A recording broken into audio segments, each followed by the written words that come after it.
اعوذ باللہ من الشیطان الرجیم بسم اللہ الرحمن الرحیم۔ السلام علیکم پیارے بچوں، کیسے ہیں آپ سب لوگ؟ امید ہے خیریت سے ہوں گے۔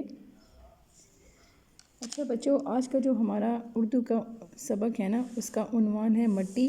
آج ہم اس کی صرف پڑھائی کریں گے، ٹھیک ہے؟ تو یہ سبق ہم نے پڑھا تھا پہلے بھی کلاس میں، تو آپ بچوں کو یاد ہوگا کہ ہم نے مٹی سبق میں مٹی کے بارے میں یہ پڑھا تھا کہ مٹی کس طرح بنتی ہے، اور یہ زرخیز مٹی جو ہوتی ہے یہ کہاں سے آتی ہے، اور یہ کس طرح ہمارے لیے فائدہ مند ہے، ٹھیک ہے؟ تو ہم اس کو دوبارہ سے پڑھنا شروع کرتے ہیں۔ بسم اللہ الرحمن الرحیم۔ آج ہماری استانی صاحبہ کلاس میں آئیں تو کہا، بچوں آج ہم گفتگو کریں گے کہ یہ زمین جس پر ہم سب رہتے ہیں اوپر سے کیسی ہے اور اندر سے کیسی؟ صدف: استانی صاحبہ اوپر کا تو ہمیں علم ہے کہ مٹی ہے، کیونکہ زمین مٹی سے بنی ہوئی ہے۔ استانی صاحبہ: نہیں، بات اتنی ہی نہیں، یہ ٹھیک ہے کہ دیکھنے میں یہ زمین مٹی کی بنی ہوئی نظر آتی ہے، یہ مٹی بہت قیمتی ہے۔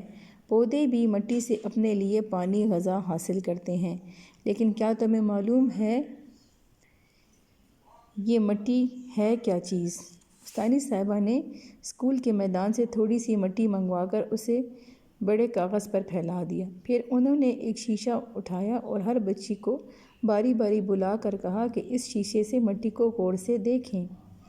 بچیوں نے غور سے دیکھا اور بولیں کہ اس مٹی میں کچھ سوکھے پتے، گھاس کے تنکے، کنکریاں چھوٹے چھوٹے ریت کے پتھروں کو بولتے ہیں، ریت، باریک مٹی اور مردہ جانوروں کے حصے ہیں۔ وہ جو شیشہ ہے نا، وہ یہ اس بچی کے ہاتھ میں دیکھیں، یہ دیکھ رہی ہے، یہ میگنیفائنگ گلاس ہے، اس سے ہر چیز ویزیبل نظر آتی ہے، ٹھیک ہے؟ استانی صاحبہ نے وہ مٹی پانی کے گلاس میں ڈال کر اچھی طرح ہلایا اور پھر سب بچیوں سے کہا کہ باری باری اسے غور سے دیکھیں۔ گلاس میں سب سے نیچے چھوٹی چھوٹی کنکریاں جمع ہیں، یہ دیکھیں جس طرح تصویر میں نظر آ رہا ہے، ٹھیک ہے؟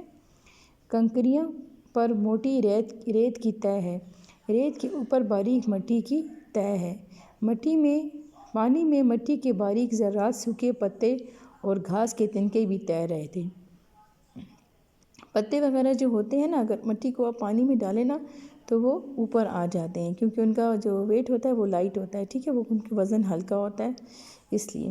اس سے پتہ چلتا ہے کہ مٹی میں بہت سی چیزیں ہوتی ہیں، مثلاً کنکریاں، چکنی مٹی، ریت، پودوں اور مردہ جانوروں کے حصے۔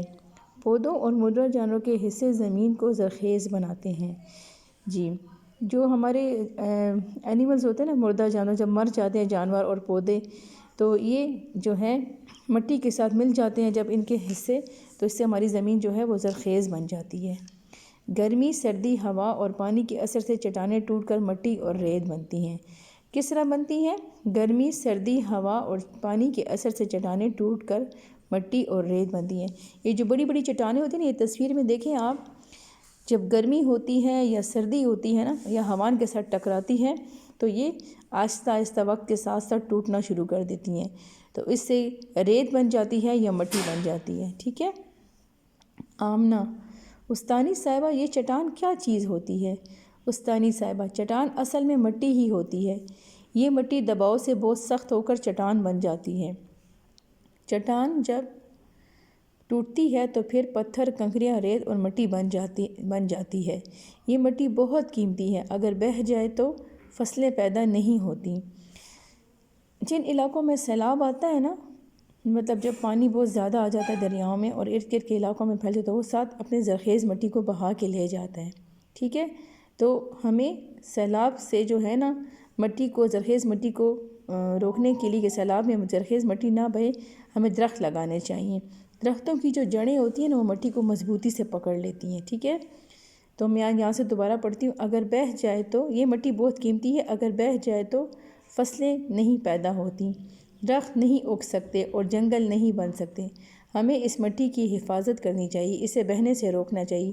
اس کو روکنے کے لیے درخت لگانا ضروری ہے، کیونکہ درختوں کی جڑیں مٹی کو بہنے سے روکتی ہیں۔ Page number 80۔